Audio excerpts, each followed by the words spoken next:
말라기 1장 1절에서 5절. 여호와께서 말라기를 통하여 이스라엘에게 말씀하신 경고라. 여호와께서 이르시되 내가 너희를 사랑하였노라 하나 너희는 이르기를 주께서 어떻게 우리를 사랑하셨나이까 하는도다. 나 여호와가 말하노라. 에서는 야곱의 형이 아니냐. 그러나 내가 야곱을 사랑하였고 에서는 미워하였으며 그의 산들을 황폐하게 하였고 그의 산업을 광야의 이리들에게 넘겼느니라. 에돔은 말하기를 우리가 무너뜨림을 당하였으나 황폐된 곳을 다시 쌓으리라 하거니와 나 만군의 여호와는 이르노라. 그들은 쌓을지라도 나는 헐리라. 사람들이 그들을 일컬어 악한 지역이라 할 것이요 여호와의 영원한 진노를 받은 백성이라 할 것이며 너희는 눈으로 보고 이르기를 여호와께서 이스라엘 지역 밖에서도 크시다 하리라. 오늘 설교 제목이 뭐냐면요, 말투 하나가 인생을 바꾼다, 이런 제목이에요. 말 한마디가 천냥빛을 갚는다, 이런 말이 있잖아요. 성경 어디에 있던가요 그게? 여러분, 웃는다고 말 한마디 했다가 초상 치룬다, 이런 말이 있어요. 어떤 말 한마디가 아주 자극을 주고 상처를 주어서 아픔을 주어서 아주 원수가 되기도 한다고 이렇게 말하잖아요. 말을 통해서 사람을 세우기도 하고요, 건설적인 말이 되기도 하고 아주 파괴적인 말이 돼가지고 사람을 망가뜨리고 무너뜨리는 그런 말이 될 수가 있어요. 말 한마디가 양약이 된다고 잠언에 나와 있잖아요. 말이 병을 만들어주기도 하고 상처를 깊게 해주기도 하고 말을 통해서 병을 고치기도 한다, 이렇게 말을 해요.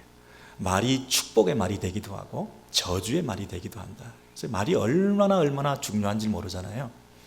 근데 이 말 한마디가, 말투 하나가 상대방의 마음을 활짝 열게 만들면 그 사람과의 관계가 증진되는 거죠. 이게 말투 하나가 상대방의 마음을 탁 닫게 만들어서 또 자랑이네, 이런 마음이 들어서 마음을 닫게 만들면 그 사람이 무슨 얘기를 해도 안 들리는 거거든요. 관계는 점점 멀어지는 거잖아요. 근데 말투 하나가, 말 한마디가 상대방의 마음의 문을 활짝 열게 되면 두 사람이 관계가 깊어지는 거예요. 대화가 통하는 거예요. 또 만나고 싶은 거예요.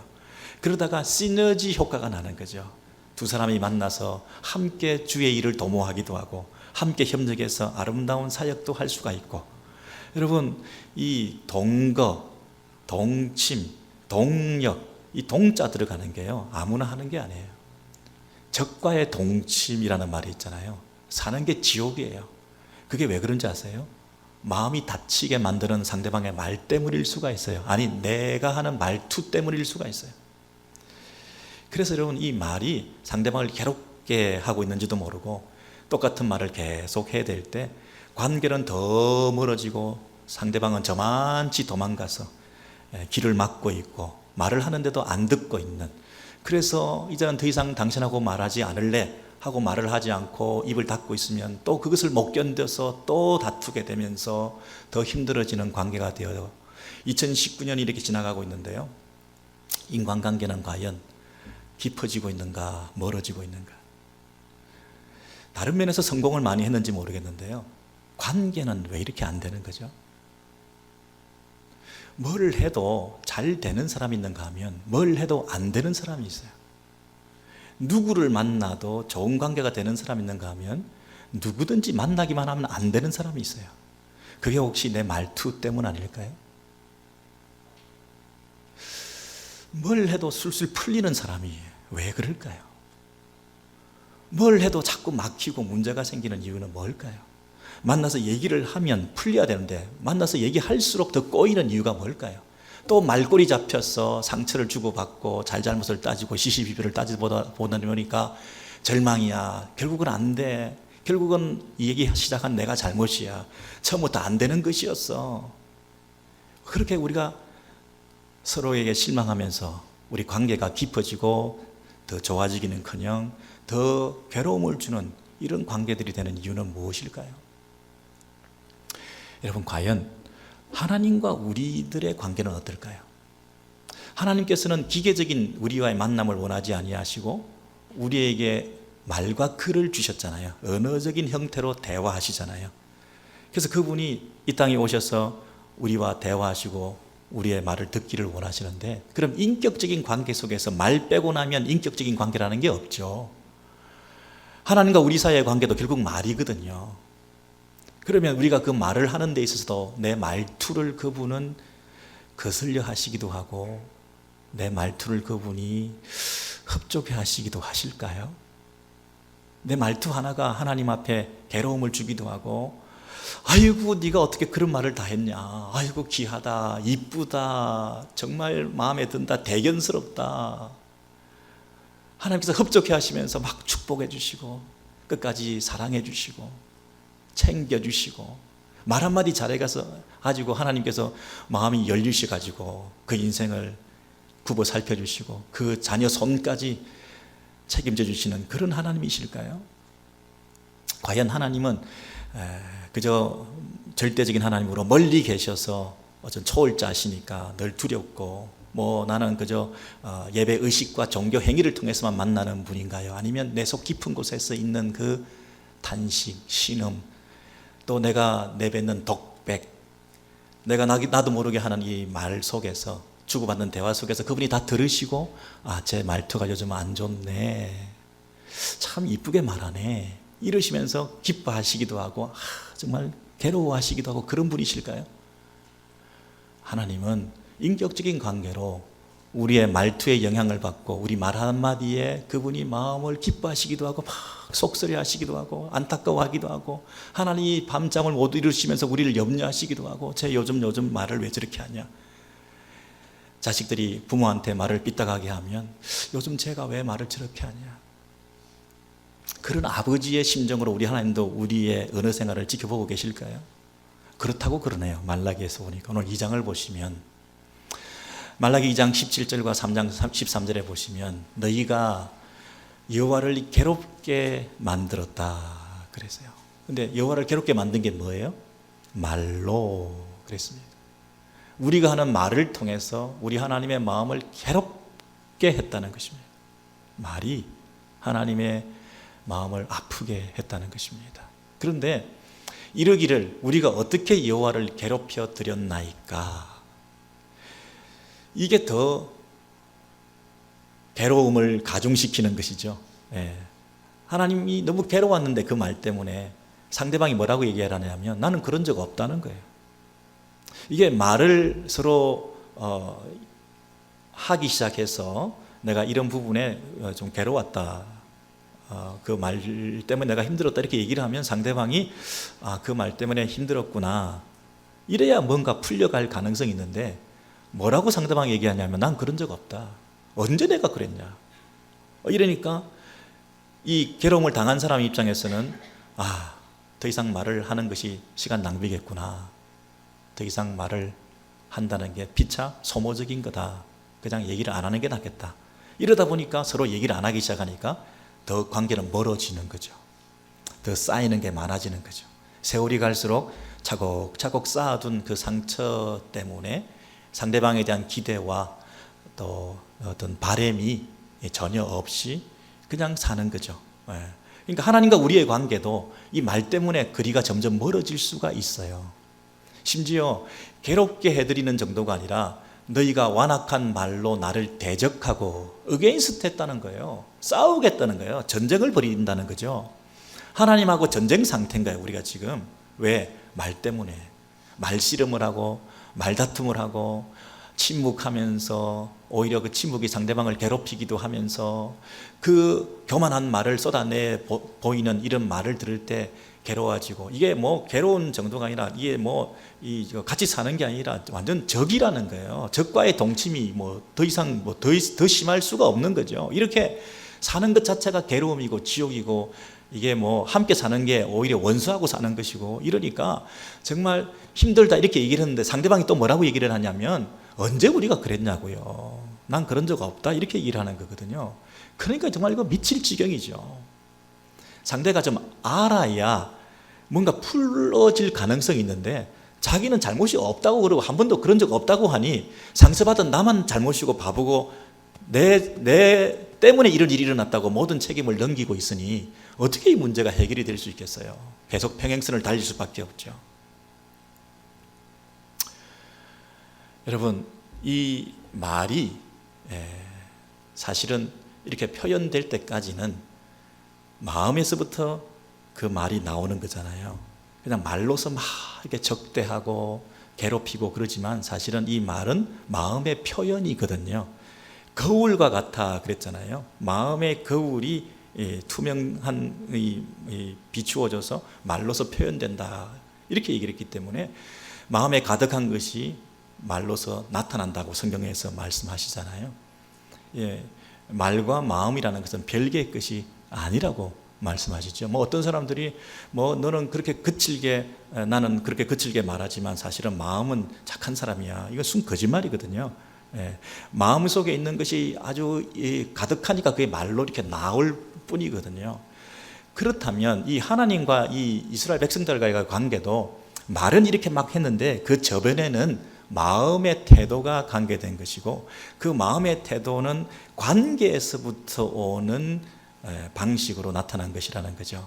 우리 다음 성경 구절을 보시면요, 그 얘기를 이렇게 하고 있어요. 1장 6절에서 8절까지 아들은 아버지를, 종은 주인을. 이게 인간적인 관계 속에서도, 일반적인 사람들과의 관계 속에서도 아버지와 아들 관계는 공경함이 있다는 거예요. 그리고 주인과 종의 관계는 두려움이라는 게 있다는 거예요. 그런데 지금 하나님께서 네 아버지고 하나님께서 너의 주인일진데 나를 이렇게도 공경하지 않느냐, 나를 이렇게도 두려워함이 없느냐, 경외심이 없느냐, 이렇게 말씀하시는 것입니다. 여러분 보셔요.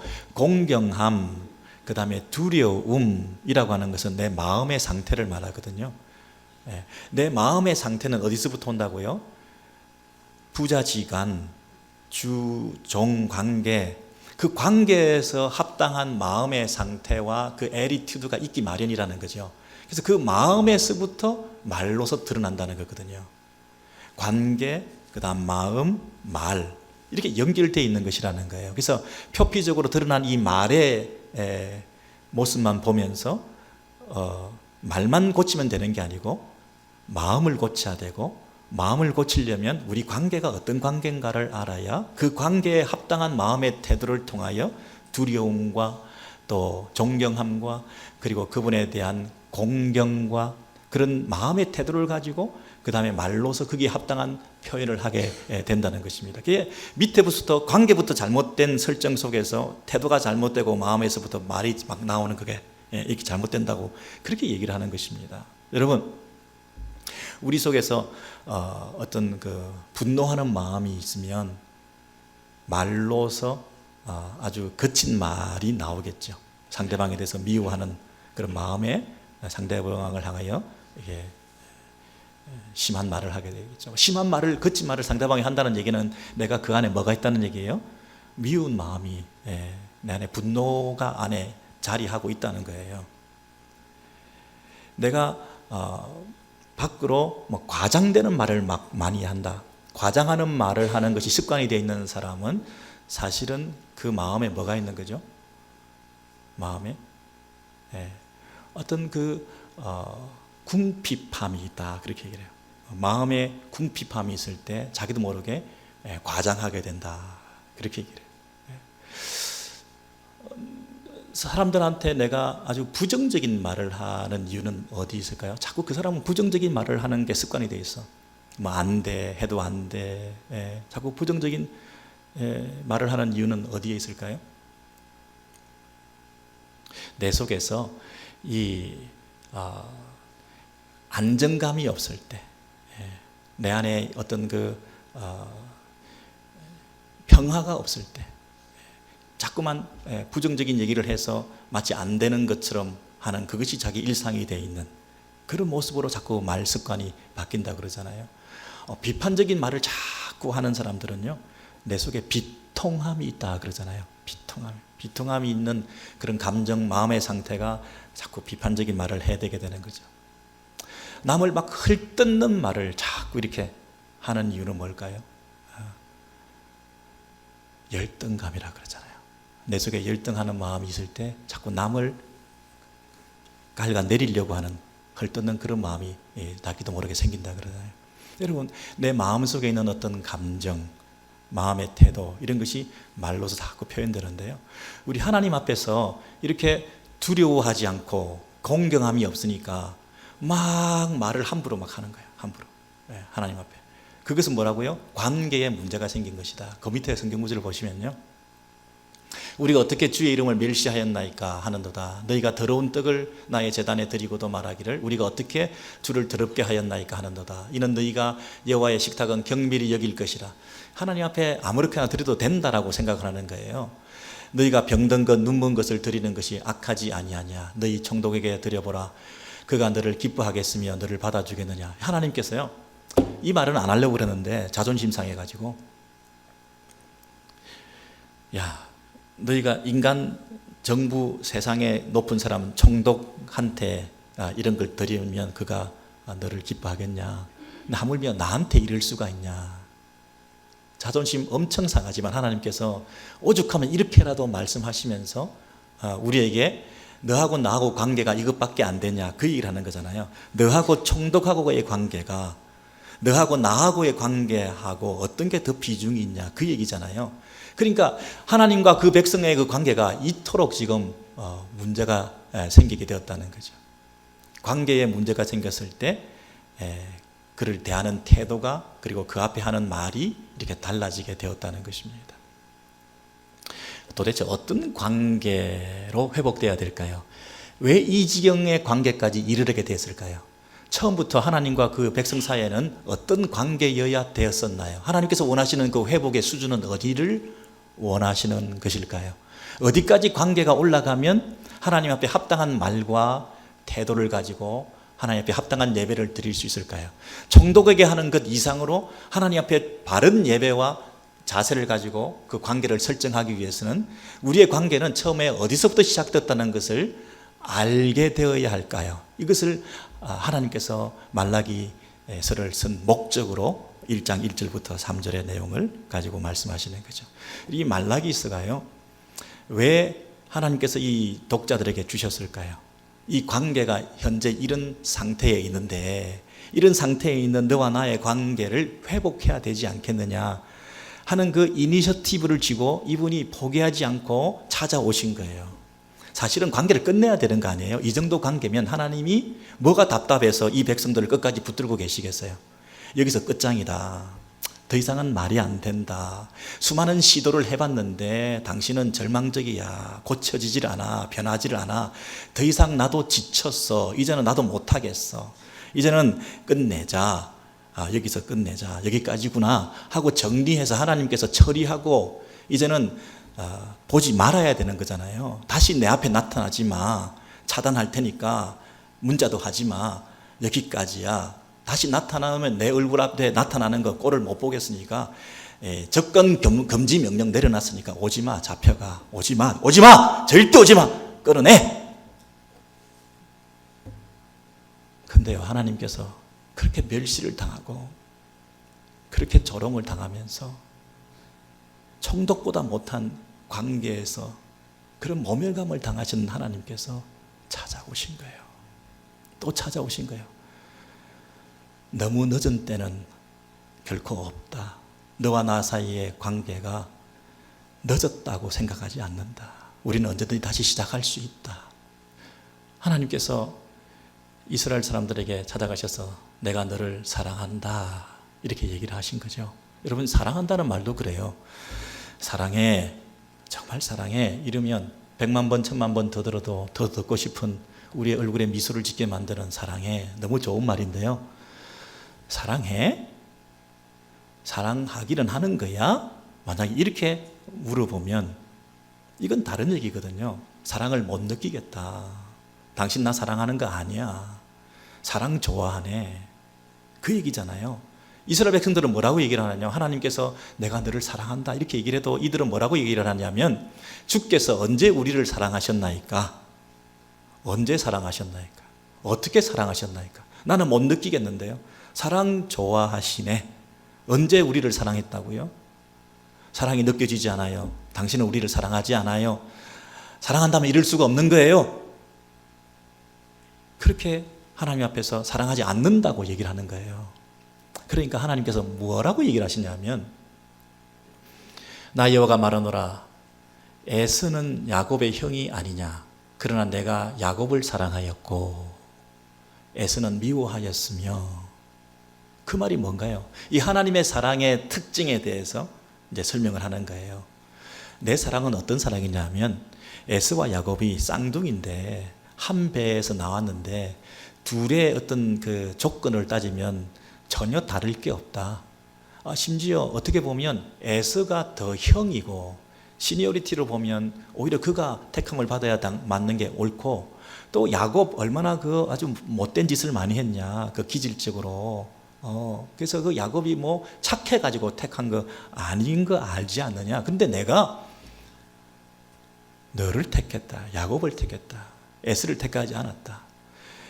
여러분, 밖에 나와가지고 이쁜 짓을 했다, 그래서 뭐 너를 택했다 그러면 참 말이 되잖아요. 근데 밖에 나오기도 전에, 우리의 행위라고는 전혀 가미되기 전에, 우리의 공로라고는 전혀 거기에 뭔가 보탬이 되기도 전에 주권적인 선택을 하셔서, 하나님의 주권적 선택적 사랑을 통하여 이유도 알 수 없게 늘 내가 택했다. 선택했다는 말이 사랑했다는 말이거든요. 사랑했다는 말은 선택했다는 얘기거든요.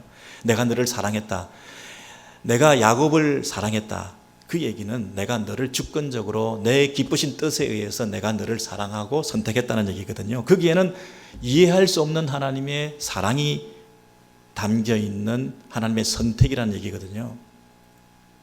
지금 이스라엘 백성들은 어떻게 생각을 하고 있냐면, 지금 현재 상황과 환경이 조건적으로 볼 때 나를 사랑하면 이렇게 내버려 두실 수가 없지, 조건적인 사랑에 대해서 말을 하고 있어요.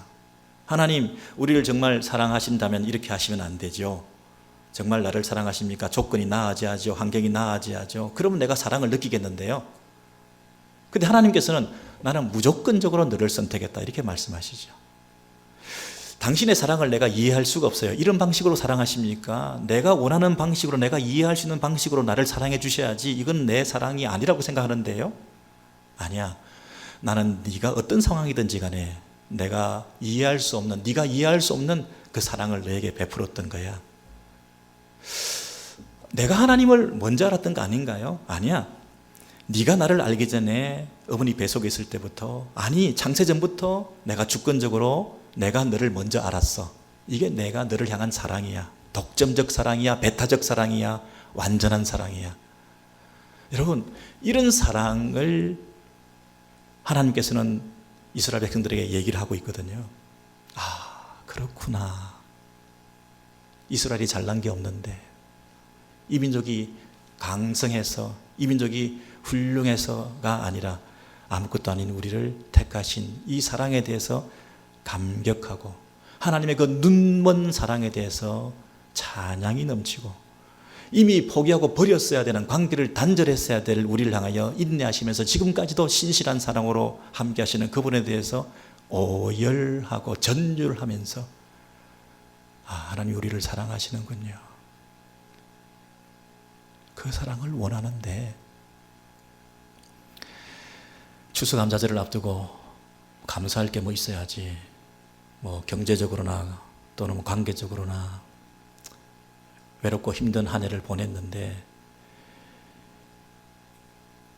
무슨 또 감사 타령이냐, 이런 마음이 들 때 우리가 이 감사의 원천이, 전천후적인 이 감사가 회복되기 위해서 하나님께서 언제 우리를 사랑했습니까? 2019년도에 우리를 내버려 두기만 하시고 문제투성이 속에서 나를 건져주지도 아니하시고 나를 괴롭게 내버려 두셨는데, 이렇게 버림받은 것 같은 나를 사랑하셨다고 하니 참 이해할 수가 없습니다라고 하는 이런 볼멘 소리를 하는 우리들에게 하나님께서 찾아오셔서, 자꾸 그런 말 하지 마라, 내 마음이 괴롭다, 왜 자꾸 그런 말도 함부로 하냐, 너 언제부터 말투가 그렇게 변했냐, 그 말투 한마디가 나를 괴롭게 하고 있는 거 모르니 내가 너를 여전히 사랑한다, 내가 너를 사랑했다.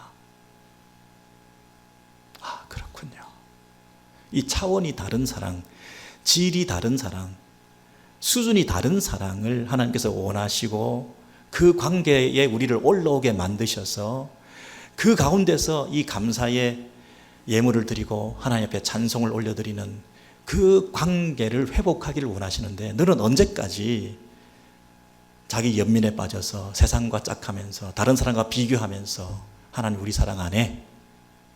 이런 말만 하고 있으니, 아니 오히려 신앙생활을 제자의 일이 걸으면커녕 한 해가 바뀌고 또 한 해가 바뀔수록 시큰둥하게 매너리즘에 빠져가지고 아무거나 하나님 앞에 예배만 드리면 되고 형식주의에 빠져서 제사만 드리면 되고 찬송하고 말씀 듣고 기도하고 다 하면서도 하나님을 멸시하고 있는, 하나님을 오히려 조롱하고 있는, 하나님 앞에 병든 것 눈먼 것을 바치면서도 나는 바쳤으니 됐다라고 하는, 그냥 받으시오 당신은, 나는 종교적인 의무 다 했습니다, 이 차원에서 머물고 있는 너의 그 행태를 나는 도저히 참을 수가 없다. 하나님께서 이 사랑으로 우리에게 찾아오셔서 우리 관계를 회복하자. 끝은 없다. 새로 시작할 수 있다. 내가 너를 버리지 않는데 네가 어떻게 나를 버리겠냐. 네가 변했을지 몰라도 나는 안 변했다. 너는 자꾸 내가 변했다고 얘기하는데 나는 한 번도 변한 적 없다. 너를 향한 기대와 소망을 가지고 지금도 너 옆에 있다. 너와 함께 있다. 그러니 이제 네가 마음을 좀 고쳐 먹고 내 앞에 다시 회복된 마음으로 나와서 나를 향한 예배를 회복하고 내가 너를 향한 기대에 부응하면서 너도 이제 좀 다른 이웃을 향하여 이 사랑을 전달하는 통로로 쓰임받으면 안 되겠냐. 너 말투부터 고쳐라. 말투부터 좀 고쳐라. 상대방을 좀 공감 좀 해줘. 외롭고 힘들다 그러는데 외롭고 힘들었구나, 이렇게 좀 인정해줘. 지적질하지 마라. 여러분, 이 세상에는 두 가지 부류의 사람이 있다고 그러잖아요. 두 가지 부류의 사람.